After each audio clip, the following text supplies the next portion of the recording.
नमस्कार, अग्निपथ देख रहे हैं आप। अग्निपथ में आज बात करेंगे सूत्रधार क्यों हुए दरकिनार।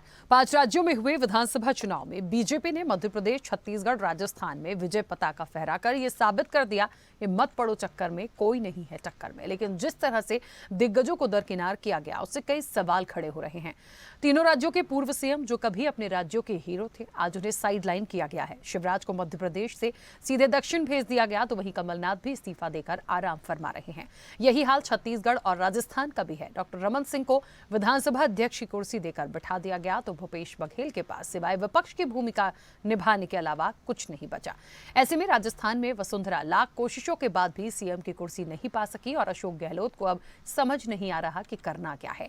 ऐसे में इन पूर्व सीएम की सेहत का ख्याल रखने वाला फिलहाल तो कोई नहीं दिख रहा। आने वाले समय में इन चेहरों का कोई प्रभाव होगा या नहीं, एक सवाल है।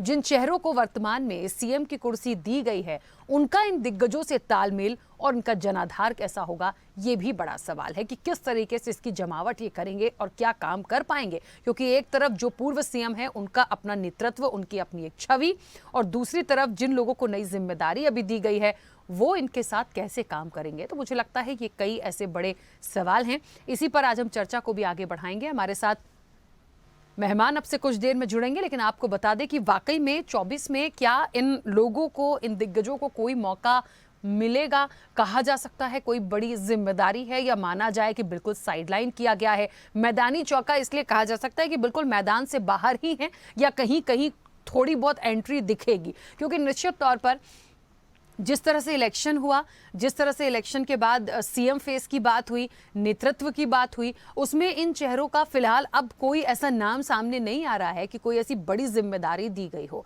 तो निश्चित तौर पर ये कांग्रेस और बीजेपी, और सिर्फ कांग्रेस बीजेपी नहीं, एक पार्टी के रूप से नहीं, ये वो चेहरे हैं जो कहीं ना कहीं पूर्व सीएम की जिम्मेदारी संभाल रहे थे। और आप ये देख लीजिए कि हम एक विधानसभा में यदि देख लें, हम मध्य प्रदेश की बात कर लें, तो यहाँ से आप पूर्व मुख्यमंत्री मध्य प्रदेश में शिवराज सिंह चौहान की बात कर लें, या हम कमलनाथ की बात कर लें। ऐसे ही हम यदि छत्तीसगढ़ जाएं तो हम वहां पर पूर्व सीएम, क्योंकि ये रह चुके हैं, तो डॉक्टर रमन सिंह की बात कर लें, या फिर हम भूपेश बघेल की बात कर लें। और ऐसे ही हम राजस्थान चले जाएंगे तो वहां पे आप चाहे अशोक गहलोत की बात करें या वसुंधरा की, ये दो लोग एक साथ एक ही स्टेट में यदि हैं और पूर्व सीएम हैं, तो कैसे ये तालमेल बिठा के आगे काम हो पाएगा, ये निश्चित तौर पर बड़ा सवाल है। चलिए और इस चर्चा को आगे बढ़ाएंगे। हमारे साथ वरिष्ठ पत्रकार जुड़े हैं, आपका परिचय करा दें। छत्तीसगढ़ से हमारे साथ वरिष्ठ पत्रकार डॉक्टर लखन चौधरी हमारे साथ जुड़े हैं। लखन जी, बहुत स्वागत चर्चा में जुड़ने के लिए। और राजस्थान से वरिष्ठ पत्रकार प्रकाश व्यास जी हमारे साथ जुड़े हैं। प्रकाश जी, आपका भी बहुत स्वागत है। मध्य प्रदेश से अब से कुछ देर में हमारे साथ चेतन भट्ट जी जुड़ेंगे, उनका भी स्वागत है। चर्चा की शुरुआत सबसे पहले लखन जी, आपसे मेरी आवाज पहुंच रही है? जी बिल्कुल बिल्कुल। लखन जी, छत्तीसगढ़ की बात करें तो देखिए, मुझे ऐसा लगता है छत्तीसगढ़ में विष्णुदेव साय और उनके सामने यदि मैं 2 पूर्व मुख्यमंत्रियों को रख दूं, चाहे हम रमन सिंह की बात कर लें या हम भूपेश बघेल की बात कर लें, ये कंपैरिजन आज इसलिए भी निकला, ये चर्चा इसलिए भी निकली है कि भले ही रमन सिंह को विधानसभा में अध्यक्ष की कुर्सी दे दी गई हो, लेकिन एक पूर्व सीएम और उनका अपना नेतृत्व, यानी रमन सिंह ने 15 साल निकाले हैं उस कुर्सी पर, आज वो कुर्सी उनके पास नहीं है। आप भूपेश बघेल को देखिए, उन्हें भी पिछली बार मौका मिला था, इस बार बिल्कुल ही अलग हो गए हैं। और इन दोनों दिग्गजों के नेतृत्व और छवि को देखते हुए सामने जो चेहरा है विष्णुदेव साय का, क्या ये तालमेल बैठ पाएगा?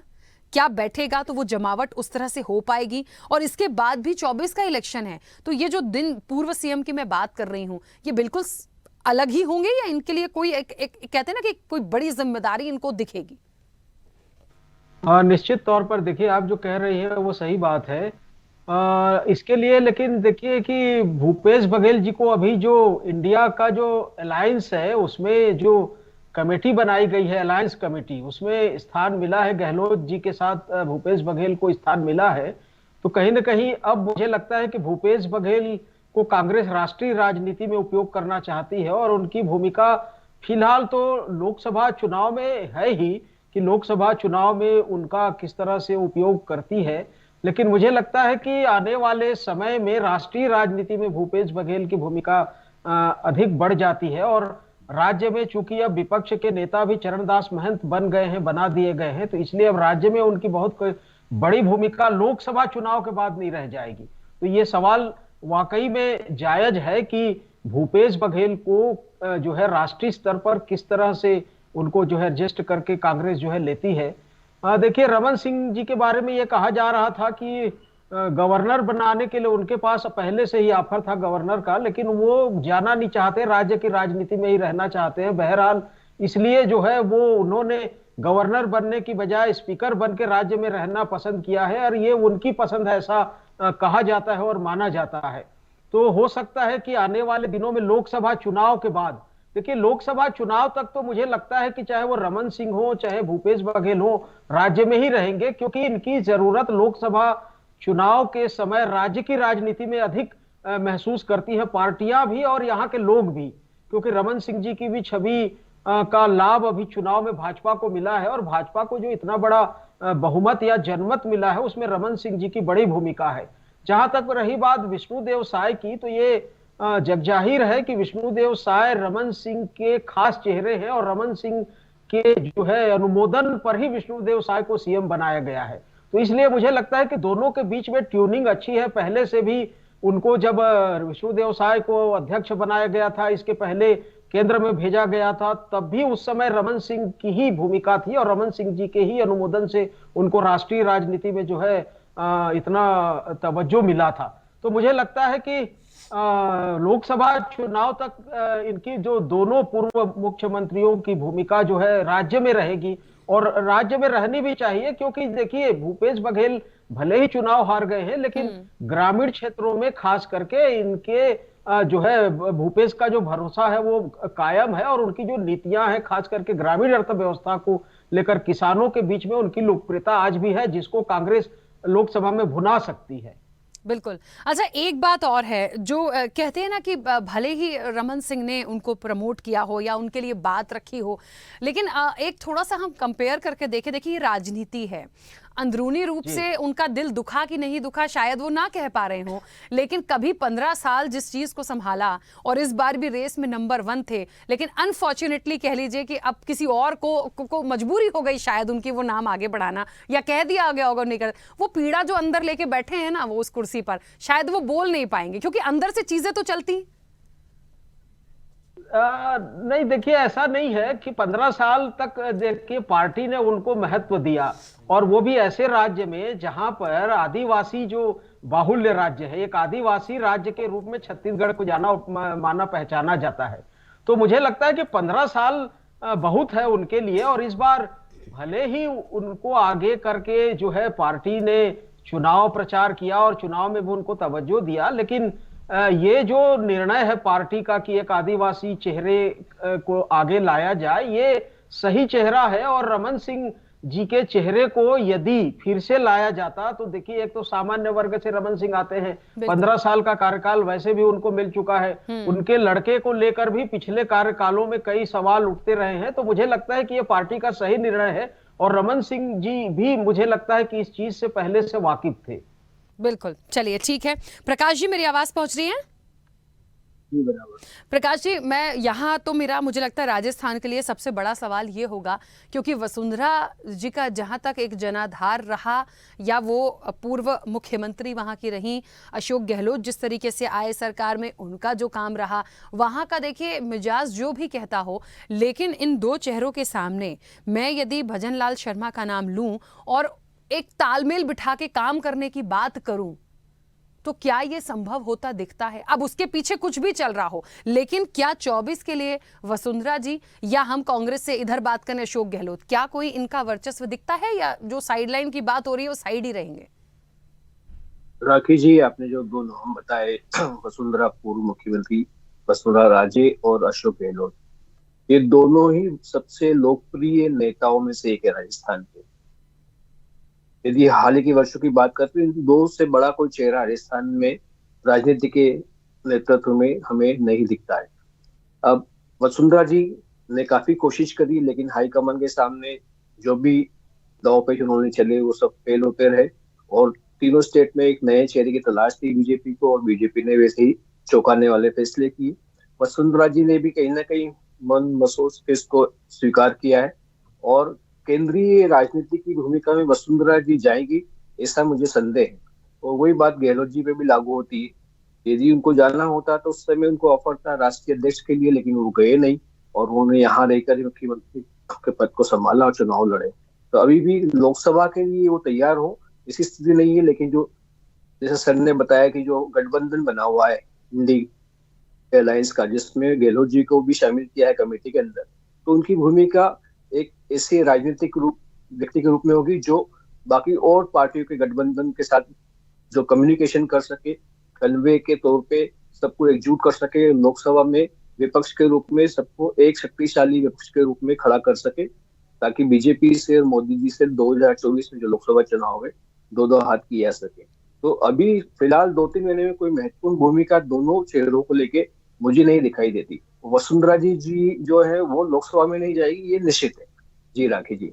चलिए, बिल्कुल। और मुझे लगता है अब जितनी भजन लाल जी के साथ थोड़ा सा मैं देखूं काम करने के लिए, तो क्या अंदरूनी रूप से भले कुछ हो, शायद कह ना पा रहे हों, क्योंकि वो भी चीजें हमने देखी है, बड़ी चौंक सी गई थी वो नाम देखकर। तो अब कह तो पा रही, यहाँ तो मैंने कहा ना, एक एक दर्द ऐसा है, ना तो उफ हो रही है ना आह हो रहा है, बस काम हो रहा है। भजन लाल जी, मैंने पहले भी डिबेट में कहा था कि प्रशासनिक और ऐसा कोई बड़ा राजनीतिक अनुभव नहीं है पद का हाँ। उनको।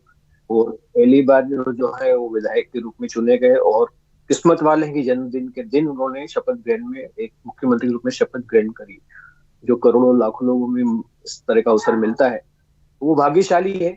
लेकिन चूंकि वो जमीनी कार्यकर्ता रहे हैं, संगठन से जुड़े रहे हैं वर्षों से, तो उनको संगठन के कार्यकर्ता के रूप में काम करना, घर घर जाके प्रचार करने का अच्छा लंबा अनुभव है। क्या अनुभव वो प्रशासनिक रूप से सामंजस्य बिठा पाएंगे, ये देखना महत्वपूर्ण होगा। लेकिन अभी हम हाल ही में कल या परसों के फोटो में तस्वीरें देखा कि वो स्वयं खुद चल के अशोक गहलोत जी के आवास पे जाके उनसे निजी भेंट करने चले गए। ये एक परंपरा उन्होंने जो बीच में खत्म हो गई थी कि हम आपसी रंजिश, आप राजनीतिक चिंता बुला के एक दूसरे का सहयोग लेंगे, तो उस परंपरा को उन्होंने पुनर्जीवित किया है। वो खुद जाके अशोक गहलोत के बंगले पे गए, उनसे मिले, उनसे सलाह मशवरा किया। तो एक जमीनी कार्यकर्ता के नाते उनमें वो सहज भाव है ताकि वो बाकी सब लोगों को सामंजस्य साबित कर सके। अब मंत्रिमंडल बनने के बाद ही समझ में आएगा किस तरह से जाति संतुलन को यहाँ राजस्थान में नापा जा रहा है और उसके बाद क्या दिशा तय होगी। लेकिन मुझे लगता है कि मई 2024 तक ये उपापोह की स्थिति हर प्रदेश में चलेगी कि कहाँ पे किस तरह से प्रशासन को, शासन को चलाया जाए।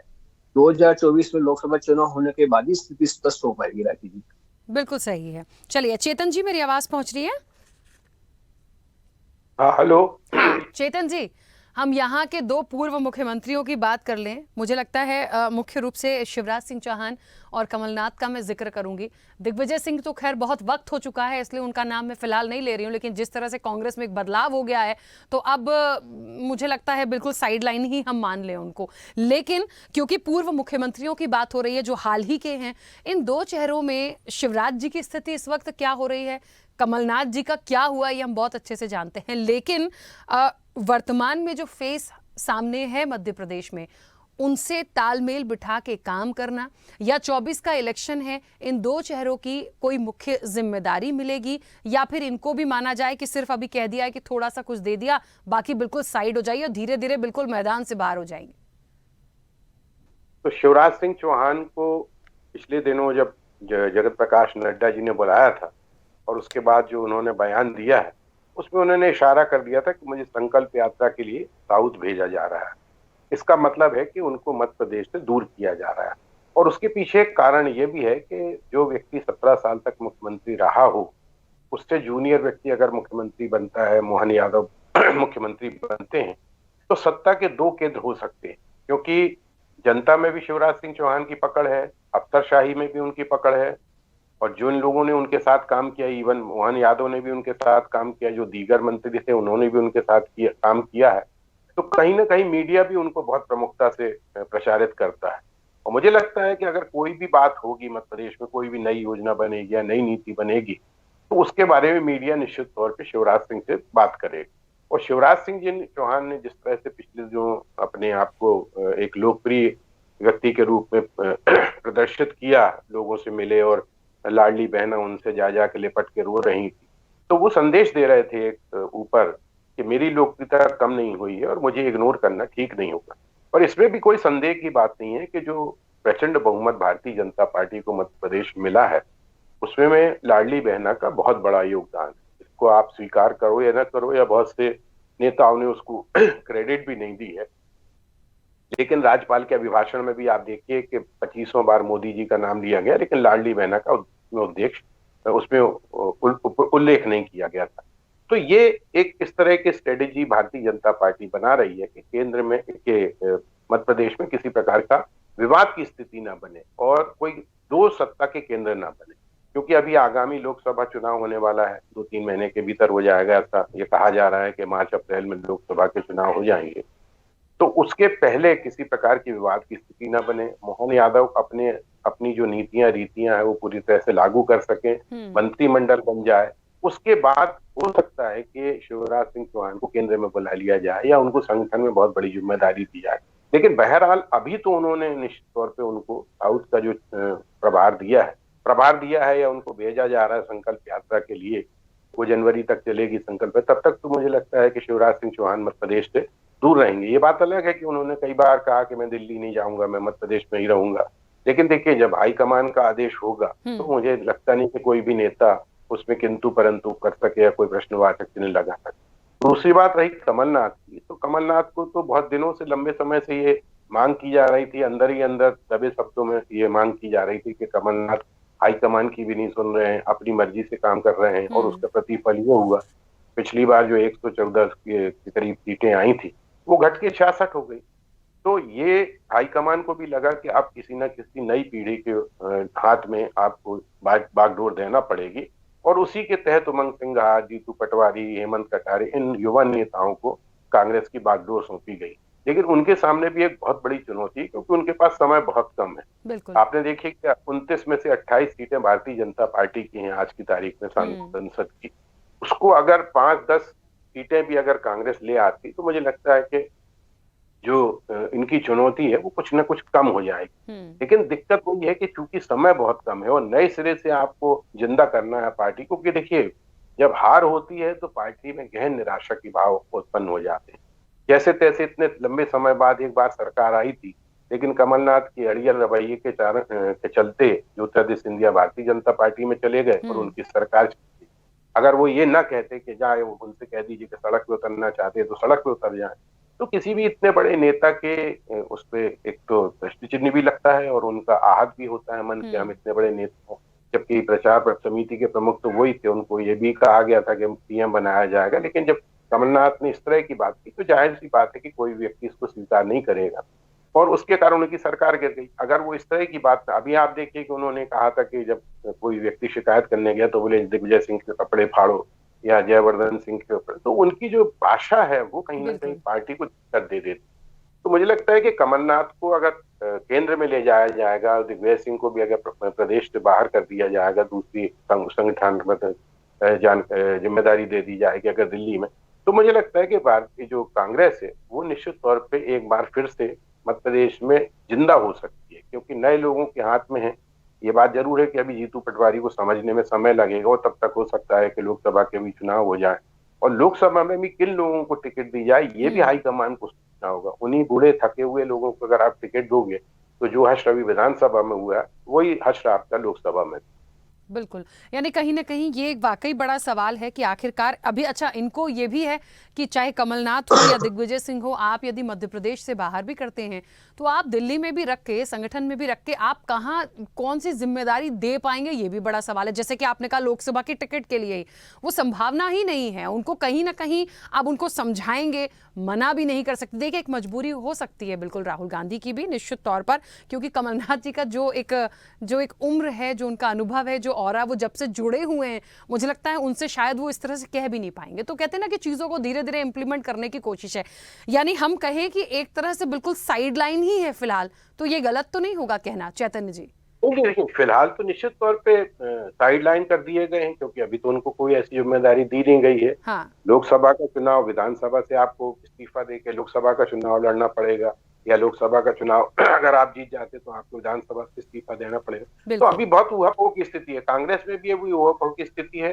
पहले जरूर ये था कि ये बड़े बूढ़े जो नेता थे वो राहुल गांधी को ज्यादा तवज्जो नहीं देते थे, उनकी बात सुनी नहीं जाती थी। लेकिन जिस तरह से मध्य प्रदेश में उन्होंने जो निर्णय लिया है युवा पीढ़ी को, इसका मतलब है कि राहुल गांधी की स्ट्रेटेजी कहीं ना कहीं अब पार्टी ने भी स्वीकार कर ली है और इसी के तहत इन तीनों नेताओं को ये जिम्मेदारी दी गई। कमलनाथ का क्या होगा? दिग्विजय सिंह तो वो हैं आपके राज्यसभा सांसद, उनको कोई दिक्कत नहीं अगर उनको दिल्ली बुला के किसी संगठन के पद पे बैठा दिया जाता है या उनको और कहीं का प्रभार दे दिया जाता है कि आप मणिपुर चले जाइए, आप कहीं भी चले जाइए, दूसरी जगह चले जाइए। क्योंकि मध्य प्रदेश में देखिए दिग्विजय सिंह 10 साल तक मुख्यमंत्री रहे, लेकिन उनके बारे में आज भी धारणा लोगों की ठीक नहीं। बिजली की कटौती, ये तमाम चीजें जो थी वो दिग्विजय सिंह को कहीं ना कहीं एक, वो ठीक है कि वो बहुत ऐसे नेता हैं जो प्रत्येक कार्यकर्ता को जानते हैं, सब कुछ है, उसके बाद भी आम जनता, आम मतदाता के बीच में उनकी छवि वैसी ही जैसे आज जब वो मुख्यमंत्री रहे।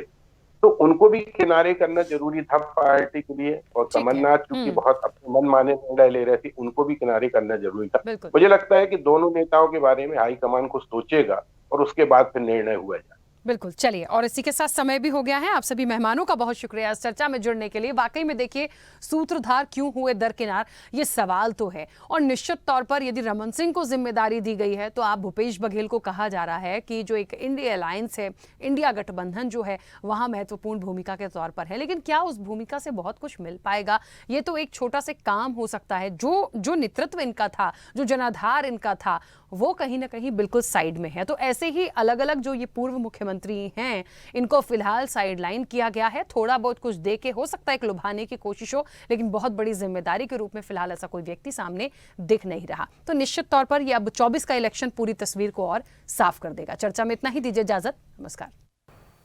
ऐसे ही वीडियोस के लिए लाइक करें, शेयर करें, फॉलो करें, YouTube पर जाकर सब्सक्राइब कर बेल आइकन दबाना ना भूलें, और ताजा अपडेट्स के लिए स्वदेशलाइव.com पर जरूर जाएं।